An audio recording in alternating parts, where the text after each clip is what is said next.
Ah, des Américains, c'est des... oui, oui, c'est très, très, très, très travaillant. Je dirais même tout leur mode de vie est autour du travail. OK. Fait que, je veux dire, mettons, un père ou une mère qui travaille 10-12 heures, qui n'est pas présent, les enfants, ils ne s'attendent pas à voir leurs parents présents. OK. Comparé, je dirais, ici au Québec, on va être présent après 5 heures, on va être là, on va...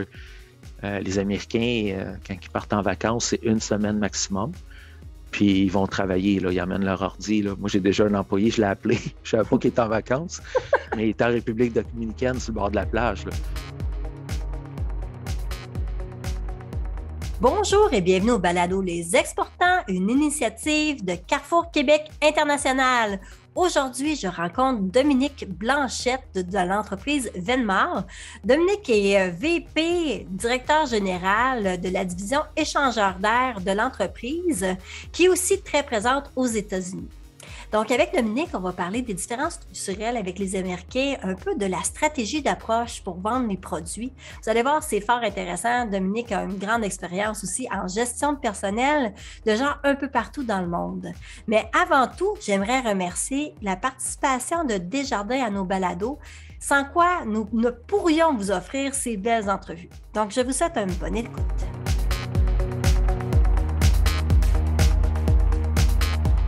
Desjardins est fier de présenter Les Exportants, une série balado sur l'exportation réalisée par CQI. Pour des soutiens avec vos services internationaux, visitez desjardins.com/entreprise. Bonne écoute! Alors aujourd'hui, j'ai la chance de discuter avec Dominique Blanchette de l'entreprise Venmar Brown, qui est vice-président directeur général pour la division échangeur d'air. Comment ça va, Dominique? Ça va très bien, très, très bien. On discutait un petit peu avant l'entrevue, là, tu me disais, ça fait 20 ans que tu es dans l'entreprise. Parle-moi un peu de toi, parce que tu es quand même VP-DG d'une division de Venmar, qui est quand même une très grosse entreprise qui a été acquise par une autre entreprise. Vous avez combien d'employés déjà? Oh, ça, c'est une bonne question. À Drummondville, peut-être 200-300, mais dans le monde, 1000-2000, quelque chose comme ça. Là. Parfait. Donc, toi, tu t'occupes de la division échangeur d'air. Explique-moi un petit peu qu'est-ce que tu fais. Bien, en fait, comme directeur général, c'est certain que nos produits, c'est les produits de qualité d'air intérieur. Oui. Fait qu'on parle communément des échangeurs d'air. Mais on a aussi d'autres types de produits qui améliorent la qualité de l'air, mais qui est vendu juste au sud des États-Unis. En anglais, on appelle ça un supply fan, puis on rentre aussi des déshumidificateurs. Fait que tout ce qui va améliorer la qualité de l'air dans la maison. Notre marché, c'est principalement le résidentiel. OK. Venmar, au départ, c'est une entreprise qu'on connaît très bien à Drummondville. On n'a pas l'impression, quand on est à Drummondville, que l'entreprise est si grosse que ça. Explique-moi un petit peu l'histoire. En 95, vous avez été acheté par Brown, c'est ça? Oui, exactement. En 95, on a été acheté par Brown. Pendant, je dirais, 10-15 ans, Venmar était pleinement autonome. Mais au tournant des années 2010-2015, nos nouveaux actionnaires ont commencé à vouloir créer de la synergie entre les entreprises. Fait que c'est là qu'on a commencé à interagir beaucoup plus avec les autres compagnies à l'intérieur de Brown. Puis à cette époque-là, le groupe, c'était Nortec. Fait que là, on a commencé à créer de la synergie. Puis je dirais à partir de 2015, c'est là, 2015-2018, on a commencé, d'un point de vue Venmar, on avait un bon centre de développement de produits. Fait que graduellement, on est devenu le centre d'innovation pour la compagnie. Fait qu'ils ont déplacé des postes. On a grossi notre centre de développement de produits. Puis c'est des produits qu'on vend principalement en Amérique du Nord. Venmar, l'usine fabriquait certains de ces produits-là, mais notre usine aux États-Unis en fabriquait et on a une usine au Mexique aussi qui fabriquait. Fait qu'on s'est retrouvé à avoir une équipe de développement de produits, mais avec différentes entités de fabrication en Amérique du Nord. L'équipe de développement de produits était à Drummondville. C'est bien Oui, ça? pour les échangeurs d'air et pour les hôtes de cuisinière, ce qu'on appelle le centre d'excellence. Fait que le centre d'excellence des hôtes de cuisinière pour Brown et le centre d'excellence des échangeurs d'air est à Drummondville. Fait que tout ce qui est développement de produits se fait à Drummondville. C'est quand même quelque chose, là. Une grosse compagnie comme ça, c'est à Drummondville que le cerveau est. C'est encore ça? Oui, oui, je dirais oui. Depuis, c'est certain qu'avec le temps, on a expansionné nos équipes de développement, mais je dirais le cerveau ou une partie du cerveau est à Drummondville. Mais pour mieux cibler les marchés, on s'est mis à expansionner. Fait qu'on a ouvert un centre de développement à Shanghai. Ensuite de ça, aux États-Unis, il y avait quand même un centre de développement, mais tout sous le leadership de l'équipe de Venmore, qui était moi à ce moment-là. Et on a commencé à développer une petite équipe au Mexique, parce que notre usine au Mexique apprend de l'expansion. Puis on voulait avoir des concepteurs qui étaient proches de l'usine du Mexique. Fait qu'en bout de ligne, tout ça se faisait avec une coordination. Moi, j'étais en charge avant ça, j'étais vice-président ingénierie. Fait que c'est comme ça qu'on a été en mesure un petit peu d'être plus proche du client, plus proche du marché, pour être capable de designer ou concevoir des meilleurs produits. Comment, comment ça se fait la gestion des équipes à distance? Je dirais, avant la COVID, je dirais ça prend quand même une certaine présence. Fait que moi, j'étais pour les États-Unis, j'allais une semaine sur deux aux États-Unis. Puis pour mon équipe en Chine, j'y allais environ 2, 3 fois par année. Fait que je dirais ça, c'était le point de départ. Par la suite, avoir des bons leaders locaux. Fait que OK. j'avais des bons leaders aux États-Unis, bons leaders en Chine. Fait qu'à partir de là, ben, c'est des directeurs d'ingénierie avec leurs compétences. Fait qu'après ça, à distance, tu peux travailler avec eux. Puis eux, ils font la gestion là, courante de l'équipe de développement. Puis une fois de temps en temps, on se rend compte nos stratégies de développement, les prochaines innovations, qu'est-ce qu'on pourrait faire, les synergies qu'on pourrait avoir avec différents besoins dans les différents pays qu'on est. Est-ce que les équipes d'un pays à l'autre pouvaient travailler ensemble? Oui, en fait, je dirais, on essayait autant que possible de colocaliser les gens. Mais en même temps, quand on s'est mis à tout fusionner, on a pris les talents où est-ce qu'ils étaient. OK. Fait que si je prends les gens de développement de produits et des ordres de cuisinières, c'était principalement à Drummondville. Je dirais sur 25 personnes, peut-être une vingtaine à Drummondville. Mais quand on prend les gens qui avaient des talents qu'on appelle plus l'advanced engineering ou l'innovation, ben là, en fait, c'était des gens un peu partout parce qu'ils ont y été par le talent. Fait qu'il y avait des gens ici à Drummondville avec des doctorats, des maîtrises, des gens aux États-Unis. Puis en Chine, on a engagé aussi des gens en innovation en Chine pour être plus proche des fournisseurs et plus proche où est-ce que l'innovation se fait le plus. Donc, en qualité d'air intérieur, la Chine, c'est une des places les plus polluées. Oui. Donc, c'est là qu'il y a le cycle d'innovation le plus rapide OK. en termes de qualité de l'air, comme au Québec ou les pays nordiques. Nos maisons sont plus isolées que dans le sud, fait que l'innovation de construction se fait dans un pays nordique parce que si ta maison est mal isolée, tu as froid la nuit. Comme en Chine, si ton produit il filtre pas bien l'air, ton T'as pas une environnement bonne intérieur santé. est très pollué. Fait qu'on on s'est mis à cibler où est-ce que l'innovation pourrait être le plus rapide. Fait que c'est comme ça qu'on s'est mis à avoir différents spécialistes à différents endroits. Là, aujourd'hui, vous vivez un autre changement. Vous êtes en train de séparer la compagnie par produit. Oui, exactement. Nous, on a des nouveaux propriétaires depuis l'été dernier. Puis un des principes, ce qu'on appelle le 80-20, c'est quand une entreprise devient trop grosse, ça devient lent. Tu es moins focus sur le client, tu es moins agile. Donc, ce qu'on est en train de faire, on est dans les débuts de la transition. Où est-ce que là, dans le fond, les échangeurs d'air, produits de qualité d'air, c'est une catégorie. Moi, je suis en charge de cette catégorie-là, directeur général. Les hôtes de cuisinière, c'est quelque chose. Les ventilateurs de salle de bain, je dirais, c'est les trois principaux produits qu'on fait. Avant ça, moi, j'étais en charge de l'ingénierie de tout. Maintenant, je suis en charge du développement des affaires d'une catégorie avec une équipe beaucoup plus focusée sur les besoins du client par rapport à cette catégorie-là. Fait que ça fait des entreprises plus petites, plus familiales, plus agiles. Donc, on a un temps de réponse beaucoup plus rapide par rapport aux situations dans le marché. Fait que ça, puis on le voit, là, moi, depuis le mois de janvier qu'on est en place. Fait qu'on voit que chacune des entités a des défis différents. Fait que le fait qu'on est vraiment focus, on est capable de faire face à beaucoup de défis, je dirais de façon beaucoup plus efficace. Donc, vous travaillez de façon séparée, mais pour la même marque. Oui, exactement. La marque, c'est Brown. C'est principalement Brown qu'on utilise. On a encore des sous-marques, mais disons, notre marque principale, c'est Brown. Puis au Québec, c'est Venmar. Au Québec, Venmar, c'est une marque très forte, fait qu'on garde Venmar au Québec, mais à l'extérieur du Québec, ou je dirais aux États-Unis surtout et en Chine, c'est Brown qu'on utilise.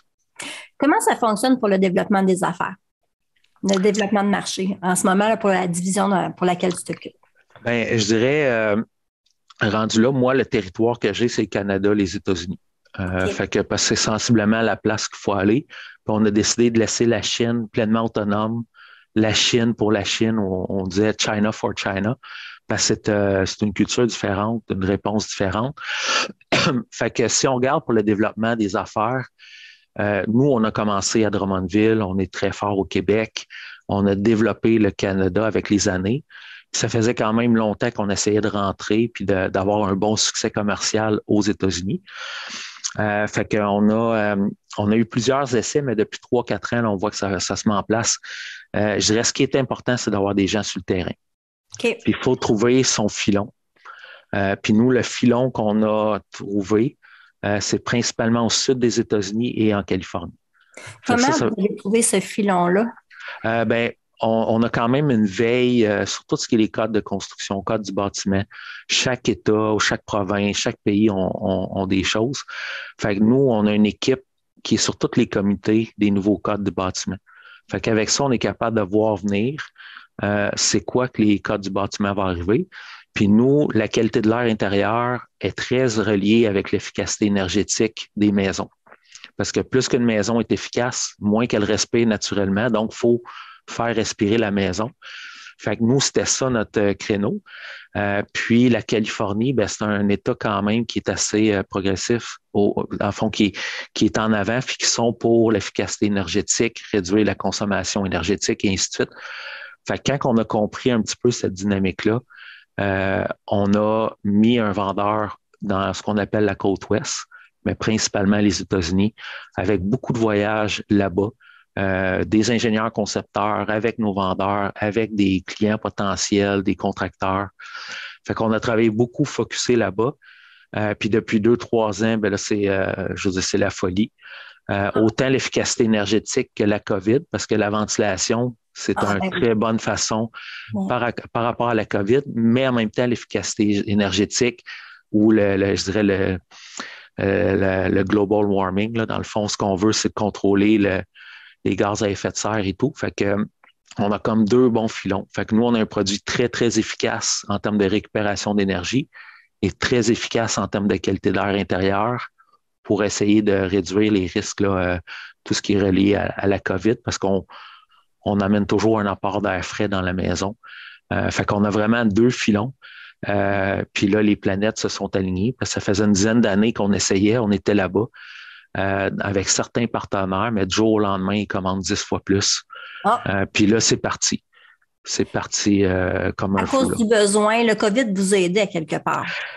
Oui, le COVID nous a aidé, mais les codes aussi. Fait que c'est plein d'éléments qui sont arrivés en même temps. Fait que là, ce qu'on a, c'est que la Californie, la côte ouest, puis là, dans le fond, c'est comme un effet boule de neige. Une fois qu'il y en a un qui est entamé, là, les autres embarquent. Puis quand ils embarquent, c'est au complet, là. C'est d'une shot. Je dirais, la Californie, on va dire pratiquement rien. Puis probablement cette année ou l'année prochaine, on va en vendre autant qu'au Canada. Fait que la Californie, tout seul, va devenir comme le Canada. Comment est-ce que vous faites votre positionnement par rapport à la compétition? Comment vous vendez le produit là-bas, là? Nous, je dirais, on a quand même on a des belles innovations. En voyant venir les codes, on a travaillé avec des belles innovations. Ce qu'on comprend, en dehors de la qualité du produit, de ce qu'il fait, on a travaillé très fort pour la rareté de la main-d'œuvre. La main-d'œuvre est compliquée. Fait qu'on a des produits, on a des brevets qui fait que tu n'as pas besoin d'une main-d'œuvre qualifiée pour installer le produit. OK. Parce que quand on est allé dans le sud, tu vas au Texas, des fois, ils vont ramasser des gens sur le bord de la rue, des Mexicains, qui n'ont pas de permis, puis ils disent, bon, regarde, viens travailler avec moi, installe les produits toute la journée. Fait que c'est des gens qui ont aucune connaissance. Fait qu'on a fait des produits qui sont au niveau de l'installation et je dirais, c'est complètement différent. C'est complètement différent. Puis, là, ce que les contracteurs se rendent compte avec une rareté de main-d'œuvre, on n'a plus besoin d'une main-d'œuvre qualifiée, ils peuvent prendre une main-d'œuvre acceptable. Les inspecteurs dans les villes doivent inspecter. Là, avec notre produit, ils ont confiance parce on a une innovation dedans, donc ils vont plus inspecter. Fait que c'est toutes ces choses-là qui nous démarquent, mais aussi on a une très bonne représentation au niveau des gens de vente, puis au niveau technique. Fait que nous, notre approche, c'est de travailler avec les gros joueurs qui sont ouverts à l'innovation. Au niveau des ventes, là, c'est qui fait les ventes? Est-ce que vous avez des gens à l'interne, des Américains? Oui. Nous, ce qu'on a, c'est en fait la vente, on va quand même via des distributeurs, mais on a une équipe de vendeurs sur le terrain. C'est une des forces un peu de Brown, c'est qu'on a une super belle équipe partout. Fait que nous, quand on arrive avec un nouveau produit, on est capable de le rentrer partout très rapidement. Autant chez Home Depot, chez Rona, que autant dans ce qu'on appelle le HVAC, la distribution HVAC, ventilation, chauffage. Fait que nous, quand on rentre un produit, on est capable de le rentrer partout aux États-Unis, au Canada, du jour au lendemain. Ce réseau-là a été bâti comment? Parce qu'il ne semblait pas être présent il y a quelques années. Là. Il était très présent pour les hôtes de cuisinière et pour les ventilateurs de salle de bain. Donc, techniquement, les vendeurs ne savaient pas comment un échangeur d'air fonctionnait. Fait qu'on a travaillé beaucoup avec quelques vendeurs régionaux où est-ce qu'on avait ciblé que là, il y avait un bon potentiel. Avec eux, on a créé les premiers succès commerciaux. Puis là, une fois que ça part, bien là, on dit OK, on peut leur produire ailleurs et ailleurs et ailleurs. Fait que là, c'est un petit peu. Fait qu'en ayant du succès en Californie, ben là, on va aller dans l'État d'Oregon, Washington, puis on s'en va dans l'Est des États-Unis. Fait que les vendeurs, entre eux, ben OK, comment tu as fait pour vendre?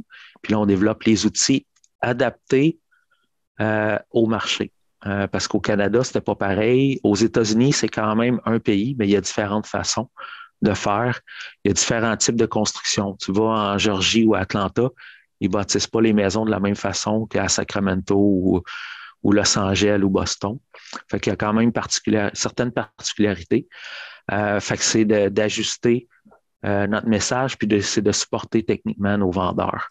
Fait qu'une fois qu'ils sont à l'aise avec le produit, ben là, ils vendent, puis ils vont pousser le produit partout. Ça m'intéresse là, au niveau du message, du positionnement. Là, maintenant, il y a des divisions par produit. Est-ce qu'il y a une ligne directrice au niveau des communications et du message employé pour les ventes ou vous le faites par produit maintenant? Je dirais il y a un peu les deux. Fait que dans le fond, quand on parlait de la marque tantôt, il y a toujours des communications de la marque de façon générale. Brown, c'est pour la qualité d'air intérieur. Parce qu'une hotte de cuisinière améliore la qualité de l'air intérieur, un ventilateur de salle de bain, qualité de l'air intérieur, un échangeur d'air aussi. Fait que nous, dans le fond, l'axe de développement de Brown, c'est d'améliorer la qualité d'air intérieur de la maison.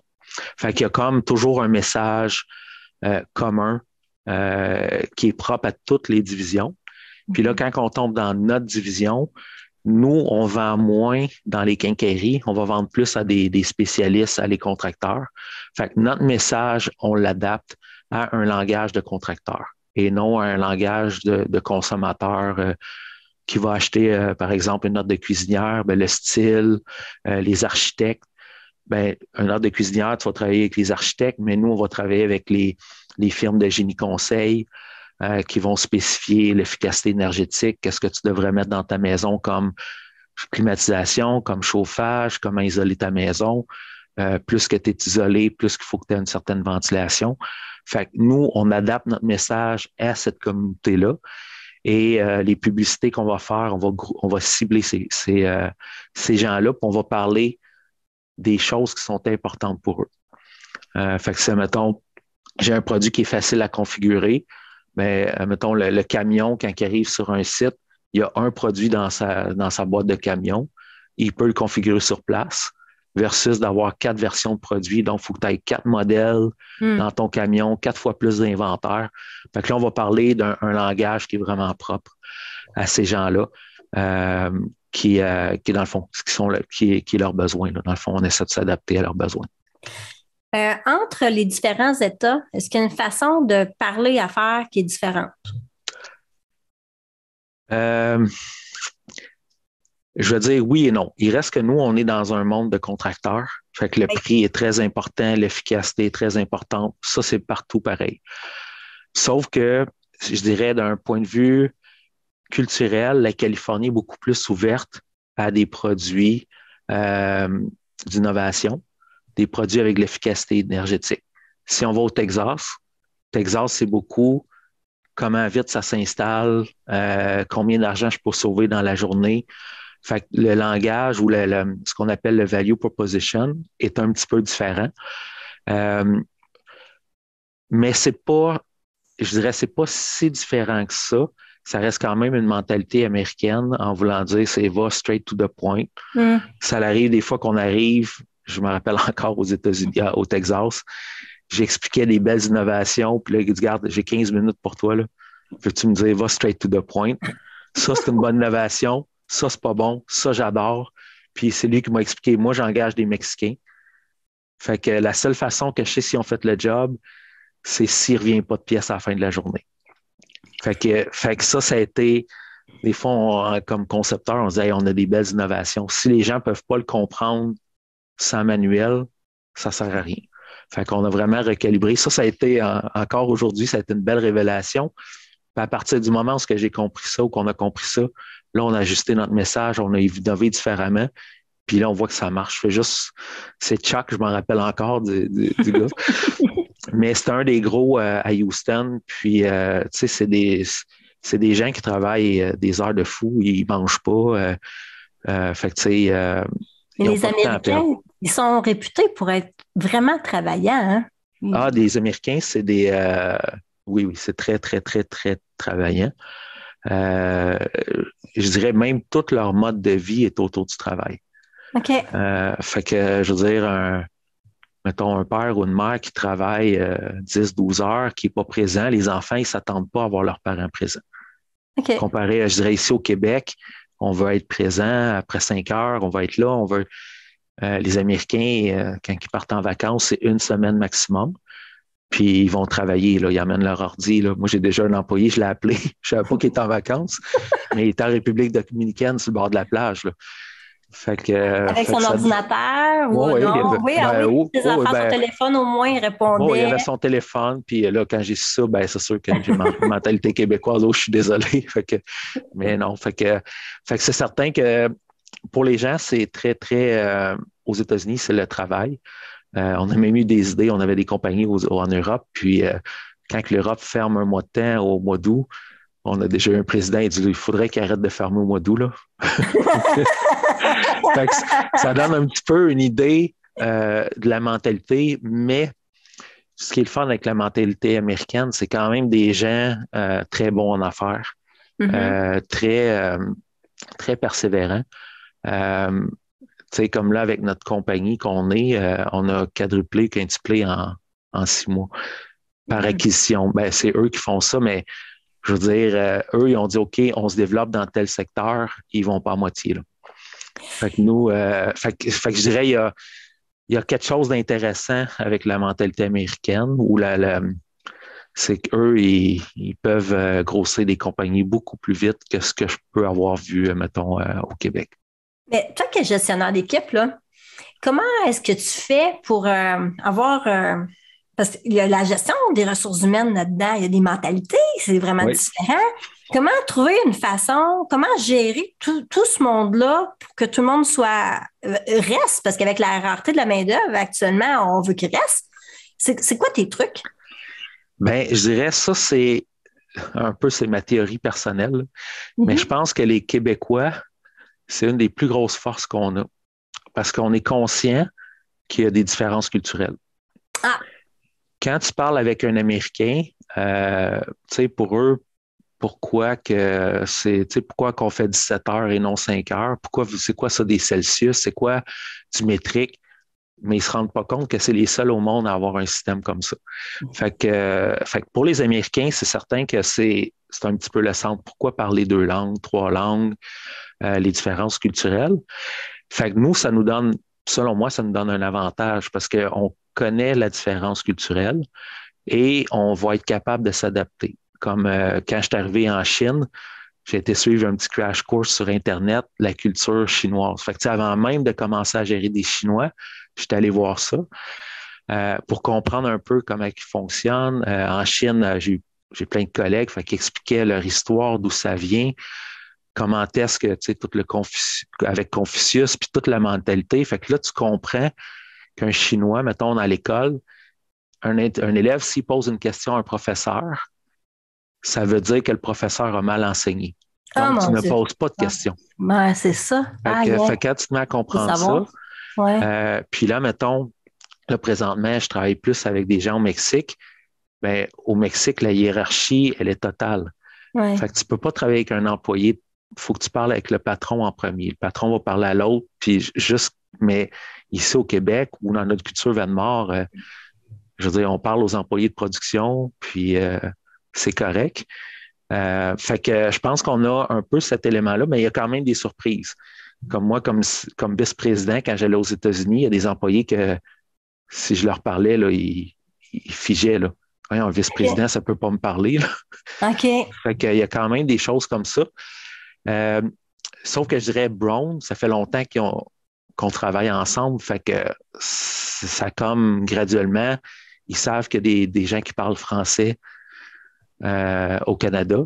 Ils savent que quand on fait de la littérature, il faut qu'elle soit anglais-français. Là, on la fait trilingue. Fait que, tu sais, je dirais, avec les années, un bon coup, les gens ont fini par développer quand même une belle complicité malgré les différences culturelles. Mais je dirais, c'est pas, comment dire, partout où je suis allé dans le monde, je me suis rendu compte qu'il y a quand même on est tous des pères de famille, on a tous des parents, il y a des problèmes qui sont quand même communs. Comment dire, on s'inquiète de nos enfants, on s'inquiète de nos parents. Fait qu'il y a un trait commun quand même, peu importe la culture. C'est certain qu'il y a des éléments des fois un petit peu plus, mettons, moi, tout ce qui est politique, tu vas pas jouer là, à moins que tu aies un collègue vraiment que tu connais, puis qu'on est capable de parler ouvertement. Mais des fois, il y a des sujets que tu abordes un sujet politique avec quelqu'un, si tu ne connais pas, tu peux te rendre compte, tu dis OK, on arrête de parler là, de ça parce qu'on ne s'entendra pas. Tantôt, tu parlais là, de ton expérience quand tu avais présenté un produit puis que tu voulais décrire l'innovation puis que tu as dit j'ai juste 15 minutes. Là.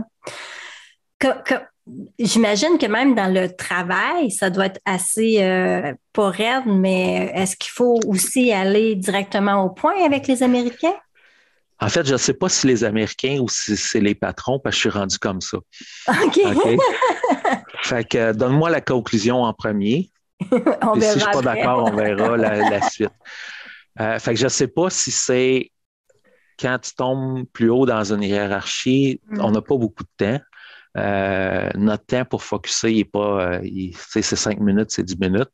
Fait que, puis on travaille avec des professionnels, avec des directeurs. Fait que quand tu es rendu plus haut, j'assume que la personne, elle a fait le pour les comptes. Fait que c'est quoi ta proposition? C'est quoi l'impact? Donne-moi ça tout de suite. Comme moi, quand j'envoie mettons des courriels à mon patron, première chose, c'est bonne nouvelle ou mauvaise nouvelle. OK. Puis dans la première phrase, il faut que ça dise pas mal tout. Ouais. Comme là, mettons, mauvaise nouvelle, on manque de pièces, ça va avoir un impact de temps sur nos affaires. Après ça, une autre phrase. S'il y a de quoi, appelle-moi. Voici comment j'aligne mes décisions. Fait que si t'es pas d'accord, fait que souvent, il dit « Great, thanks, continue like this ». C'est comme... mais tu finis par le savoir, mais je dirais, je sais plus, parce que ça fait longtemps que je suis avec les Américains, mais je pense que c'est... je ne sais pas encore une fois si au Québec, on aime parler de... Tu sais, souvent, on va mettre en contexte. Bon, OK, j'ai fait ci, j'ai fait ça, puis on met la conclusion à la fin dans un courriel qui a 3 paragraphes. Je veux dire, c'est 4 lignes qu'il faut, puis c'est la première ligne, il faut qu'elle dise pas mal tout. Fait que c'est un petit peu l'élément. Mais il y a quand même des belles relations. C'est juste que quand tu es en affaires, puis tu travailles avec des gens qui sont occupés, ils n'ont pas de temps à perdre. Mais pour ceux qui nous écoutent, là, puis qui commencent à faire de la commercialisation aux États-Unis, là, dans le fond, le truc, c'est d'être concis, puis d'être pertinent. pertinent d'aller quand même assez straight to the point. Okay. Si tu arrives, tu dis, garde, j'ai un super produit, voici les avantages, je pense que tu pourrais gagner de telle façon. Il faut que tu ailles très vite à la conclusion. Puis ça marche pas toujours, là. Des fois, c'est quand même plus difficile. Mais perds pas trop de temps dans OK, nous, on vient de ci, on a fait telle affaire, ils s'en foutent un peu. Okay. C'est dans le fond, ton produit, ce que tu as à vendre, c'est quoi, de comment tu es meilleur que les autres, comment tu te démarques, c'est quoi les avantages. Nous autres, on appelle ça la cassette, là, la cassette du vendeur. Là. Tu sais, il faut que tu te rendes à 3 points maximum pour closer ta vente. Puis habituellement, le premier, le deuxième, tu as quasiment fait ta vente. Okay. S'il faut que tu ailles 10 points pour dire, moi, je suis meilleur, ça marche pas. Regarde ça d'en face. Si la personne a dit, j'ai un bon produit déjà, je suis satisfait, j'ai telle chose, je veux dire, ça va être difficile. Tu vas travailler très fort pour le convaincre. Fait que faut que tu trouves un angle différent ou un client différent qui est plus ouvert à ton produit. Souvent, on entend parler que pour les Américains, un produit américain vaut plus qu'un produit canadien. Est-ce que c'est ou préfèrent acheter un produit américain? Est-ce que c'est vrai? C'est le prix qui drive. OK. Fait que je dirais non, je pense pas. Un consommateur va acheter le prix. Puis, dépendamment d'où est-ce que tu as des consommateurs. Si je prends Home Depot, par exemple, aux États-Unis, c'est des produits plutôt bas de gamme. C'est de la qualité plutôt basse. Tu vas chez Lowe's, Rona, ça va être un petit peu mieux. Fait que non, je dirais acheter américain pour un consommateur, pour une maison, c'est le prix qui compte. Quand tu tombes dans des projets, des dossiers plus gros, ben là, ils vont voir un certain contenu américain, mais là, c'est plus les lois, là, le Buy American Act, puis des choses comme ça. Mais on n'a pas eu vraiment de contraintes là-dedans. Puis le produit, il peut être fait n'importe où, puis ça ne dérange pas tant que ça, pourvu que la qualité corresponde à ce qu'ils ont besoin. OK. Donc, on n'a pas besoin de s'excuser puis de passer du temps à dire qu'on vient du Québec. Non. Moi, je pense que ça... Écoute, ça dépend peut-être qu'il y a des clients, mais ça doit être des niches, là. Mais en bout de ligne, c'est voici mon produit, comment il est supérieur, puis va directement au produit, comment tu es meilleur que les autres. Peut-être une dernière question, là. Vous autres, les échangeurs d'air, est-ce qu'ils sont là maintenant, ils sont construits pas seulement à Drummondville, hein? Sont fabriqués. Tous nos échangeurs d'air sont faits à Drummondville, pareil. Tout à Drummondville. Donc, il y a vraiment une exportation de tous les échangeurs d'air aux États-Unis. Tous nos échangeurs d'air sont faits à Drummondville. À l'intérieur de ma catégorie, c'est d'autres produits qui se vendent pas au Canada qu'on fait au Mexique. OK. Donc là, vous n'avez pas envisagé de faire un plan de production aux États-Unis pour enlever l'aspect douanier? C'était pas quelque chose qui... Non, les douanes, on n'a pas... Si on a des décisions à prendre, ça va être pour être plus proche du client puis du marché principal pour mieux servir. OK. Fait que ça sera pas nécessairement, même pas une question d'économie. Ça va être une question de proximité du marché. Par rapport au délai de livraison, par rapport à, tu sais, parce que si, admettons, je suis au Québec, on est dans le nord-est, si mon marché est principalement en Californie, je suis quand même très loin. Fait que si j'ai un compétiteur qui arrive puis que lui est en Californie ou en Oregon, ben là, je vais avoir un désavantage parce que là, mes vannes, mes coûts de transport, surtout que là, l'essence coûte plus cher. Fait que je dirais, une des suggestions, puis c'est un peu pour ça qu'on était en Chine pour la Chine, faut quand même que plus que ton entreprise va grossir, un bon coup, il faut que tu t'aides te mettre proche de ton marché principal. Comme les échangeurs d'air, le marché principal, c'était le Québec, l'Ontario. Fait qu'on est très bien positionné. Si le nord-est des États-Unis se développe plus, on est très bien positionné. Mais plus qu'on va s'en aller vers le sud-ouest des États-Unis, ben là, on perd un petit peu la proximité. Nos produits sont quand même petits, fait que c'est pas si pire que ça.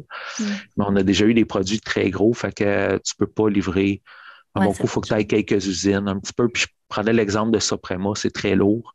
Fait qu'eux, ils ont des usines un peu partout du même produit pour être proche. Si on parle de la brique, tu n'as pas une usine de briques qui livre partout en Amérique du Nord. Fait que selon le type de produit, tu peux le faire, mais en même temps, si c'est un produit petit avec une forte valeur, puis que le transport, puis que l'entreposage, c'est pas si pire que ça. Faut s'adapter. Là. J'ai une dernière question pour toi. Au cours des dernières années, là, ça a quand même beaucoup évolué, la façon de commercialiser. Il me semble que c'est en mouvance. Hein, il y a beaucoup au niveau mondial, c'est vraiment différent.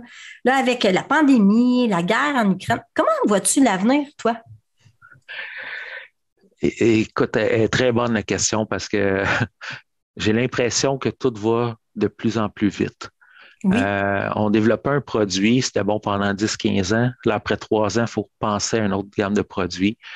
La chaîne logistique. Là, 15-20 ans, on achetait beaucoup local, nos pièces, nos composants. Graduellement, on en achète en Chine, on achète en Italie, on achète. Fait qu'on devient un petit peu de plus en plus mondial. Fait que s'il y a un problème en Chine, ça nous impacte. L'Ukraine, ça nous a impacté pour un fournisseur de moteurs allemand.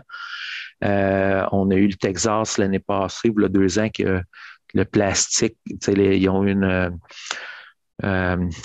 les usines de plastique à cause du gel au sol, ça a brisé des pompes. Fait que c'est tellement interrelié, fait que ça va de plus en plus vite et c'est de plus en plus interrelié. Fait que le moindre petit élément qui brise dans la chaîne d'approvisionnement, c'est majeur. Puis la COVID a accentué ça.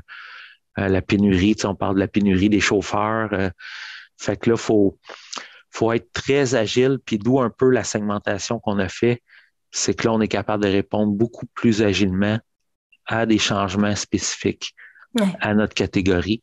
Mais ça va à une vitesse, là, écoute, en 20 ans, c'est assez fou. Moi, j'avais eu en Chine, ça va encore plus vite. Fait que pendant 6 ans en Chine, j'ai comme compris la vitesse, là.